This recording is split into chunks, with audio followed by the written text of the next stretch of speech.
আচ্ছা, মেয়ে দেখতে এসেছো, তাহলে মেয়েকে তুমি কিছু জিজ্ঞাসা করো। আর কি জিজ্ঞাসা করব মা? তোমার কোয়ালিফিকেশন কতখানি? আমার কোয়ালিফিকেশন হচ্ছে MFIAS। তুই কিছু জিজ্ঞাসা করবি মেয়েকে?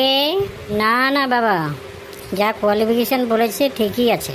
বিয়েটা তো হয়ে গেল, তো বিয়ের আগে যে মা তোমাকে তোমার কোয়ালিফিকেশন জিজ্ঞেস করেছিল সেটা কি বলেছে আমি তো বুঝতে পারিনি।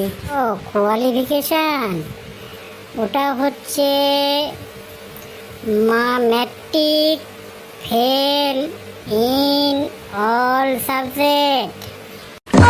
ও বাবা, এই ডিগ্রি! তোমার এই ডিগ্রি? আমি তো ভাবছিলাম অনেক বড় ডিগ্রি।